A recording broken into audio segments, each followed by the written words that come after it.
James and Jennifer are on our side too. Besides, they'll be gone soon."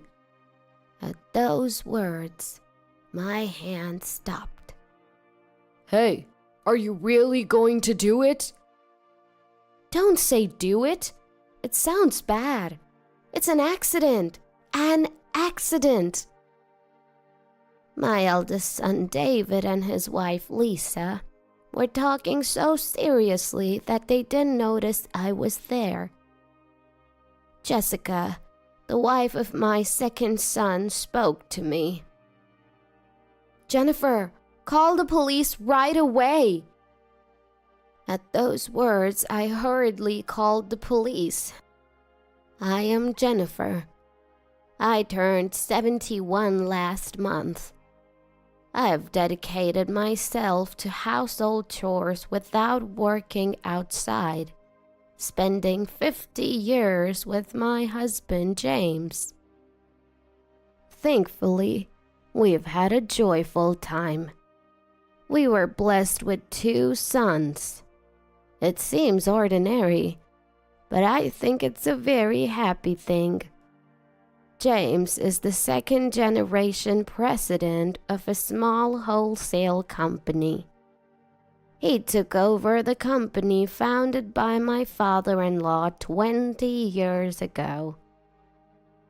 Blessed with customers, the business is going well.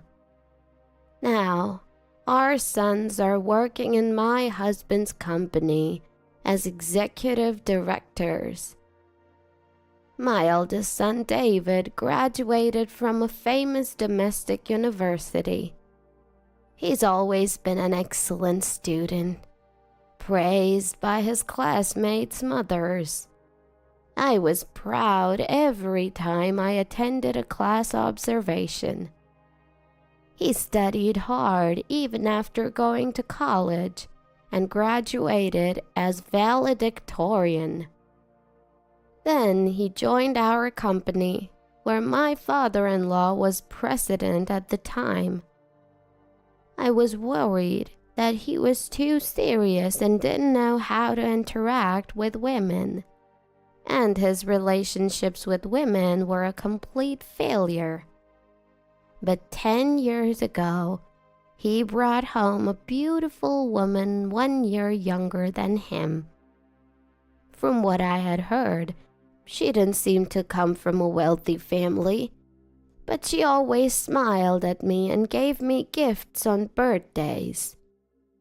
Living nearby, she often brought me food, saying, "Jennifer, I made too much."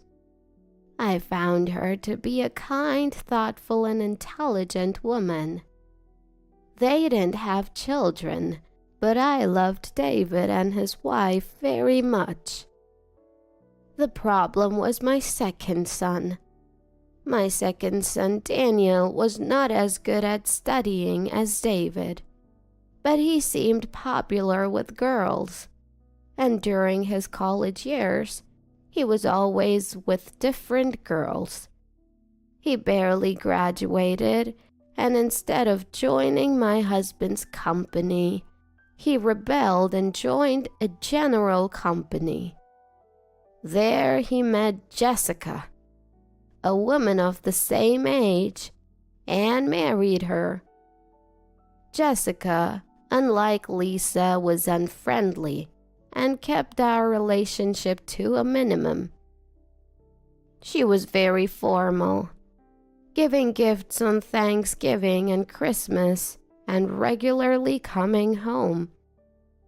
But she seemed to want to keep her distance from us.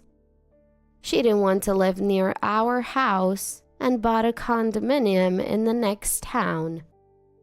Above all, I couldn't feel any warmth in her flat tone of speech. Daniel worked in a general company for about 10 years, then resigned and joined my husband's company. But he's free-spirited even in the company. My husband and David seem to have trouble dealing with him.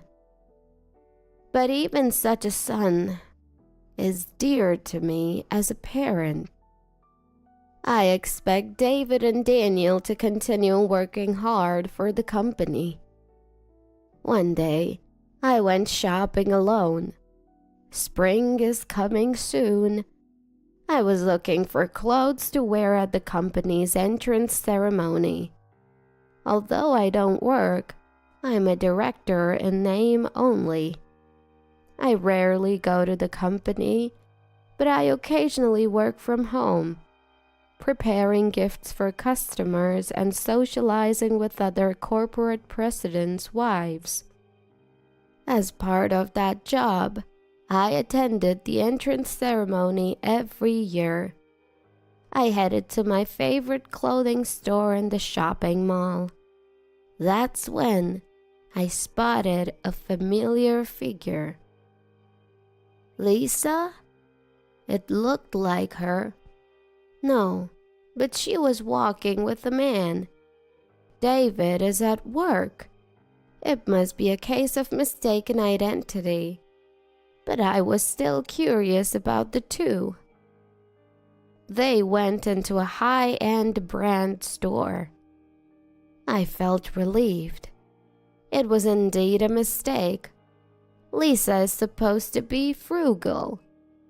I've never seen her with any brand name items, and David and Daniel's salaries are no different from regular executives. They probably could afford luxury brands, but they would only buy them on special occasions. David wouldn't say it, but Daniel often complained to my husband. The salary is too low. I can't buy anything. I should have changed jobs. Daniel has children, so he probably has even less room for extras than David. Anyway, Lisa, who specializes in housework without working, would never go to such a high-end brand store. I made an unpleasant mistake. I found myself laughing at the thought, and I left the place. Then, my husband's company had its entrance ceremony. This year, there was one experienced hire and 3 recent graduates. It's not a big company, but about this many employees join every year. This year, all were locals, and I hoped they would work for us for a long time as we successfully finished the entrance ceremony. The problem came after. Heading to the president's office, I found Daniel and my husband arguing. It's strange, isn't it? Father must be doing something. Daniel was yelling at my husband, his face red. David was trying to calm Daniel down in a panic. "What's going on?" I asked in a hurry. The books don't add up, Daniel yelled. The books? I had no idea what they were talking about. I asked for details. Daniel said that no matter what, the numbers seemed off. You must be faking it. My husband yelled back. Don't talk nonsense. This is why second-generation presidents who don't know the world... What do you mean? The argument between my husband and Daniel seemed to escalate. Enough already! At that moment, David's angry voice rang out. I'll look into the numbers. Both of you stop. Don't talk about something that might make other employees anxious in the company. David said to the two. The eldest son is reliable after all. I was impressed by David. My husband and Daniel fell silent at David's words. I felt reassured, leaving it to David. A few days later, David told my husband, There was nothing suspicious in the books, but there was one double payment. I contacted the other party right away, and they'll shift it to next month. Daniel probably thought that was strange. Thanks to him, we noticed. It's a good thing. My husband was impressed by David's words. The intelligence to explain Daniel's misunderstanding like this. Such an excellent son. I sometimes wonder if he's really mine. The business of April and the family quarrel had settled down, and I was dining with my husband, a long-awaited meal with my husband.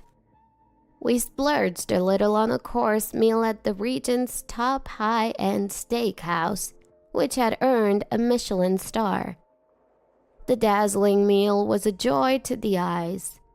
Soon we should think about paying David and Daniel enough so that they can take their families to places like this. I said to my husband while enjoying the meal. No, David maybe, but it's too soon for Daniel. My husband laughed at that. But Daniel has 3 children, and he's always saying his salary is low, isn't he? If he worked as hard as David, I might consider it. My husband laughed off my suggestion. Oh, come on, I replied, somewhat exasperated. We had all the courses and our stomachs were getting full. I'll bring the dessert now, said the waiter, taking our drink order and stepping back. My husband was content, sipping his coffee. Oh, a call. I'll be right back. The dessert will be here soon, so hurry back.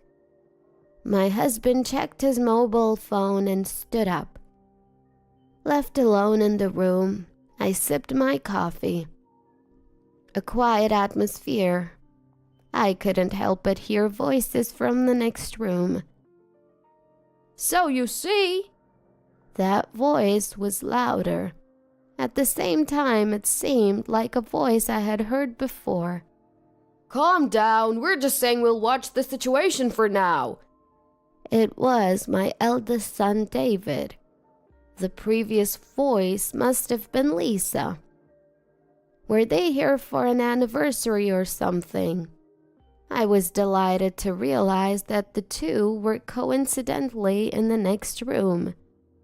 When my husband returned, we would go say hello. They would be surprised to see us here.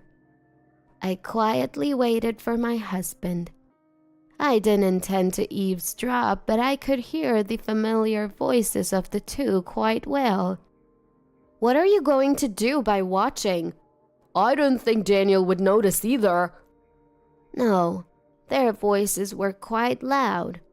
Fortunately, this room was the second from the back. The voices of David and Lisa and the farthest room should only reach here. It's good that it's us, but it would have been a nuisance to others. I thought I should warn them. However, what followed was not a matter of warning. It'll be fine. James and Jennifer are on our side. Besides, they'll be gone soon anyway. At those words, my hand stopped. Hey, are we really doing this? Don't say doing. It sounds bad. It's an accident. An accident. The two were talking so seriously that they didn't realize I was here, or that their voices could be heard in the next room. First of all, the money. You can deceive more, right? Last time I said it was a double payment, and they believed me. But what should I say if Daniel catches on this time? I looked up, frozen. I didn't want to think about it. David had always been serious, but hearing this conversation, I turned pale. I was sure. The cause of the argument between Daniel and my husband after the entrance ceremony. It was these two. They were embezzling the company's money. I called my husband with trembling hands, but he didn't answer. Perhaps the call was taking too long. Someone I could rely on, I thought, and dialed my mobile phone again. Hello? That person answered immediately. Daniel, where are you? Come here right away. My second son, Daniel. He must have noticed my panic. He said he would come right away and hung up. Within 5 minutes, my husband arrived with Daniel and his wife, Jessica. He had met my husband outside, and he must have told him that I had called. Jennifer, what's going on? Daniel said you called him. I silenced my husband's words with a shh and a finger to my lips. The ice cream dessert that had arrived while my husband was on the phone was already starting to melt.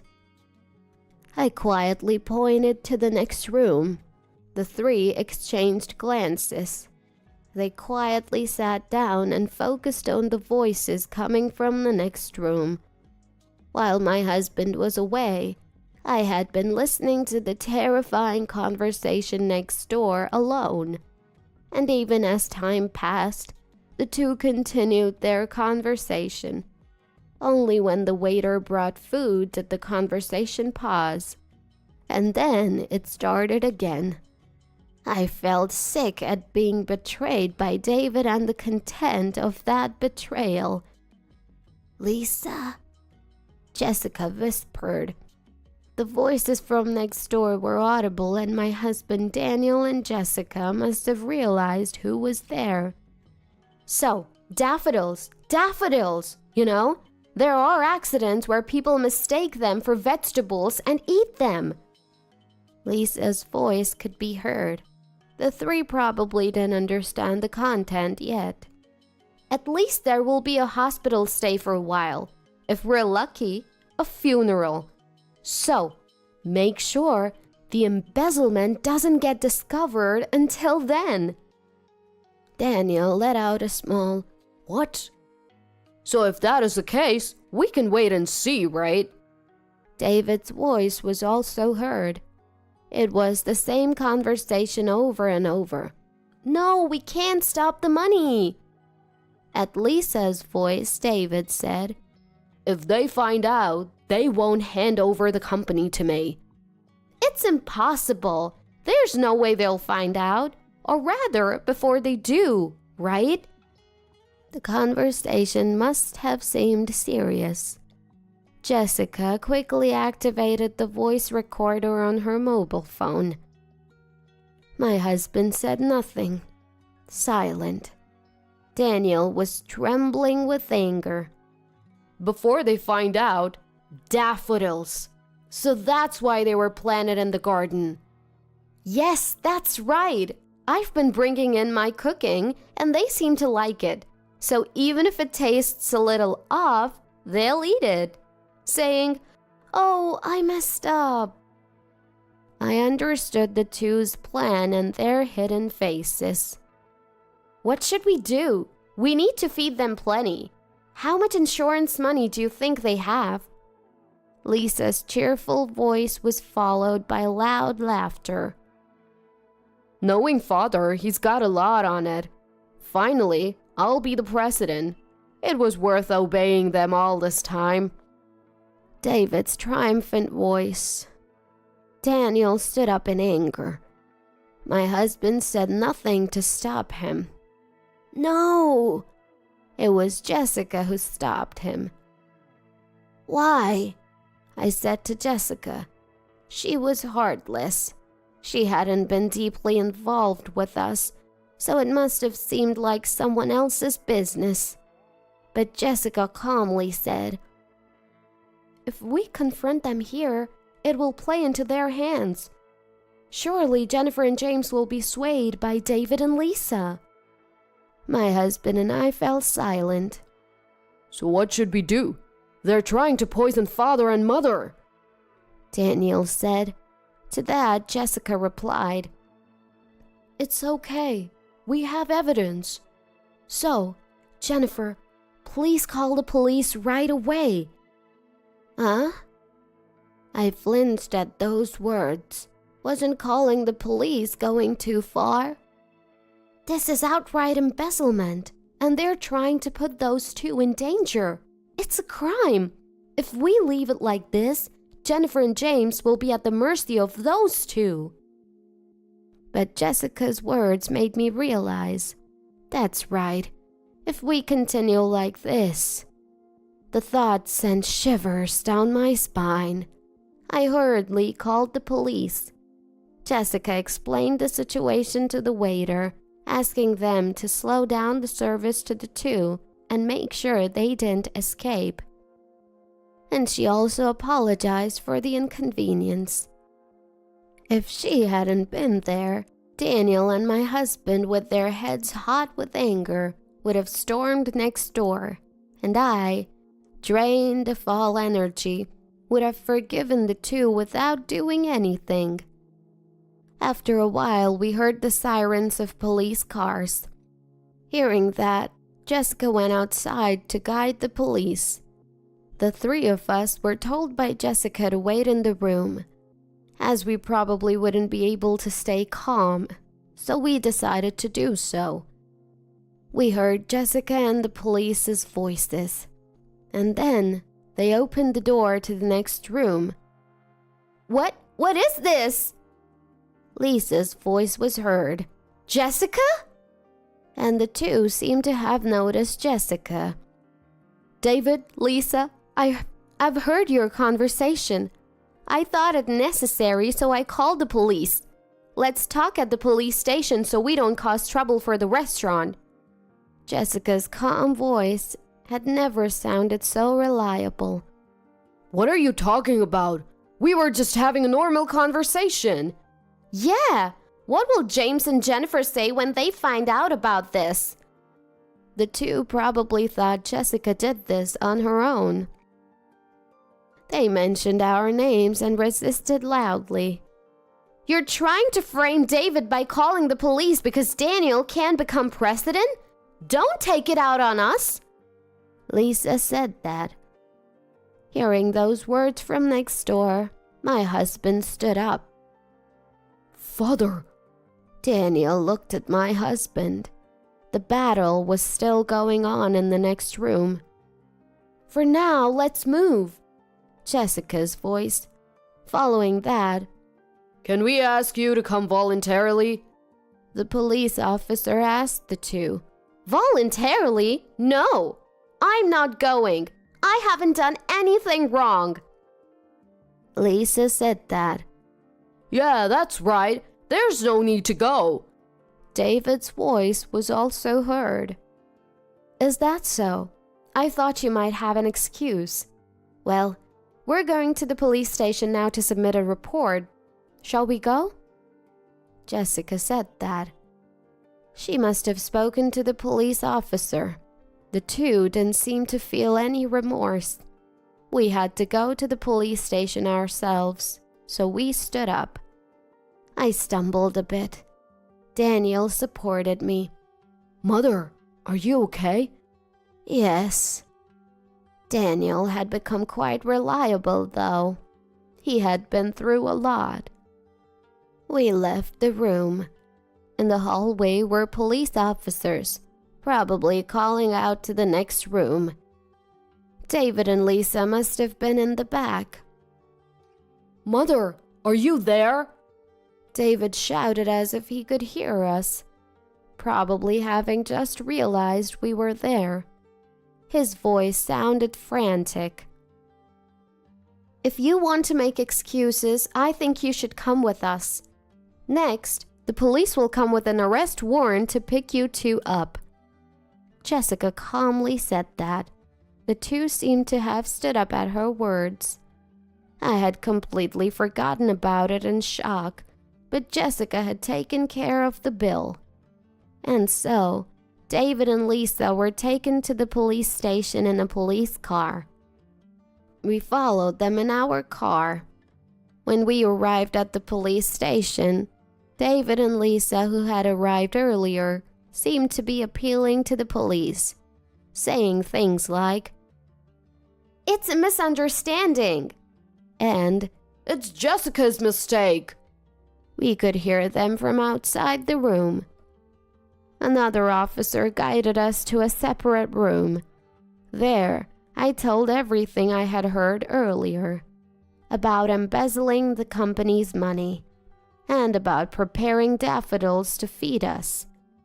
As I spoke, I became frustrated and started to cry. The officer was considerate of me. My husband also embraced my shoulder. Regarding the company's loss, please investigate in detail tomorrow and submit a report summarizing the embezzlement and the amount of damage, the officer said. Daniel responded to the officer's words. I can't forgive them for trying to endanger our parents more than anything else, Jessica stated clearly. I was happy that she was so angry for us. The officer said that since they hadn't actually acted, they couldn't be arrested for attempted crimes. However, it seems they could be arrested for a preparatory offense after listening to the conversation between the two that Jessica had recorded.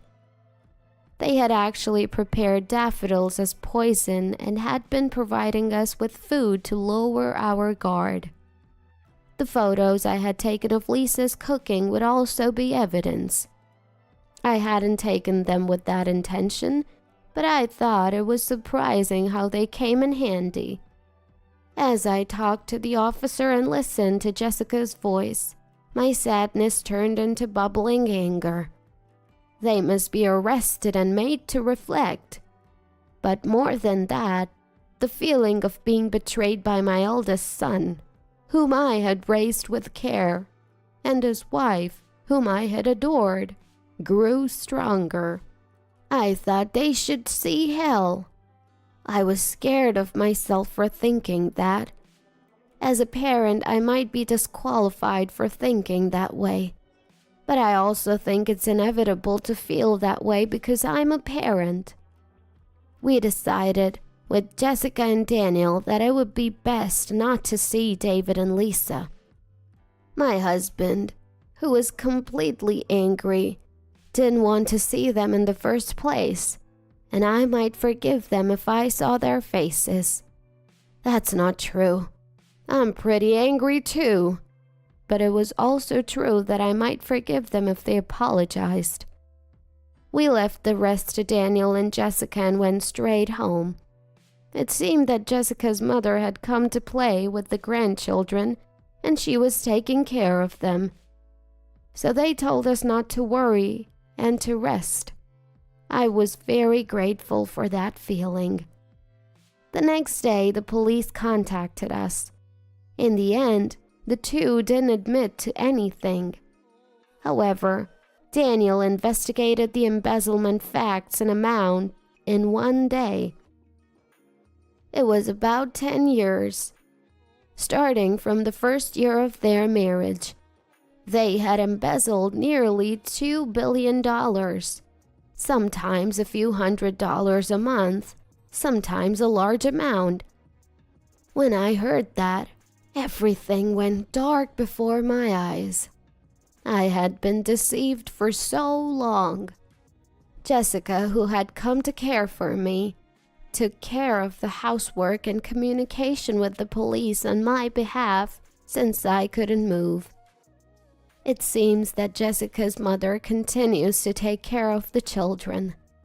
I feel sorry for causing trouble to my grandchildren.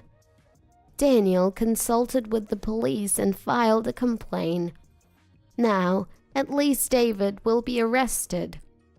I feel relieved, regretful, and indescribable. But thanks to Jessica, I didn't lose myself.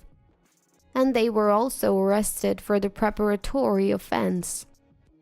The planted daffodils in Jessica's recorder became irrefutable evidence. The two of them stuck to their claim of knowing nothing. They seemed to have no intention of reflecting on their actions. For the embezzlement, Daniel filed a criminal complaint against David and Lisa. It seemed that the embezzled money was being given to a man named Toshin, a club waiter whom Lisa was supporting. Did David know about this? If he knew, he's a complete fool. During the trial, Toshin was called as a witness. My husband was going to be the next president, so the money was good. I really didn't know it was embezzled money, and I have no feelings for her beyond being a customer. Just a customer. At Toshin's words, Lisa became frantic. Toshin, you said you wanted to marry me. I supported your sales. Lisa screamed. What are you talking about? You! David also yelled. No, really, spare me. It's just sales talk. It's impossible. Toshin coldly cut off Lisa. Serves her right. I almost burst into laughter. From this, it seems David didn't know. Apparently, he had been sending the money to his not-so-wealthy family. Caught by a foolish woman. It's a real shame. In the end, both were found guilty. As for Lisa, she was even rejected by her beloved Toshin in front of everyone. Jessica and Daniel laughed loudly when the trial was over. It really served them right. I probably saw Lisa with luxury brands before, and the man next to her was Toshin. I should have noticed at the time, but well, it turned out fine in the end. And the two were also indicted for the preparatory offense. With all the evidence in place, none of their excuses were accepted. Naturally, they were found guilty. Although they were given a suspended sentence for this matter, they received a prison sentence for embezzlement, so they will be in prison for a while. David cried and apologized to me, but I had no intention of forgiving him. He was fired from the company. All insurance money was transferred to Daniel. My husband clearly stated that he would make Daniel his successor. David, now unemployed, divorced Lisa. It's really good that he broke ties with such a woman. I don't want to be involved with David anymore, but the blood connection cannot be severed. The police also told us to support him so that he doesn't make the same mistake. But David is an adult, and that woman is gone. He will surely manage to live on his own without relying on his aging parents. Trust doesn't return so easily. I probably won't be able to trust David until I die. After that, Daniel firmly took over my husband's work as a successor. I was truly helped by Jessica. Without her, this matter would not have been resolved. I went to Jessica's house with a thank you gift. Grandma! My grandchildren ran towards me, looking happy. Jessica saying, "Sorry for the mess," guided me to the living room. There's some distance, so I hadn't visited Daniel's house in a while. Coming after a long time, it was so neatly arranged that I couldn't think of it as messy. And I was very pleased to see a framed photo of my 3 grandchildren, my husband, and me that we had taken some time. Jessica, thank you so much for everything. I expressed my deep gratitude. No, I've only done what's natural, Jessica said calmly as always.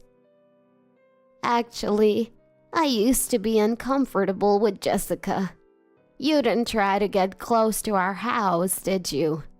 So, I muttered softly. I knew you felt that way, but that's okay. Jessica said. I think of you too as Daniel's parents, and I truly cherish you. If I let my emotions get involved, it might lead to unpleasant feelings, so I thought it was important to keep some distance, to cherish you both. I was deeply impressed by her words. Lisa was always trying to flatter me, and I was deceived by her and doted on her. But I was really foolish not to have noticed Jessica's feelings for us. Grandma, look, a present! My young grandchild, Sarah, said, handing me a clay craft. Before Grandma came, Mom and I made it. When I said I wanted to make a present for Grandma, she taught me how. The small clay piece was misshapen and couldn't be called skillful, but I found the clay very dear. Oh, Sarah, thank you. Grandma is so happy. I'll treasure it. My words made my grandchild happy too. I'm glad Daniel married Jessica. My grandchildren and Daniel will be fine with her around. Jessica, thank you so much. I'm counting on you from now on. My grandchild, looking at me curiously as I spoke, smiled along with me.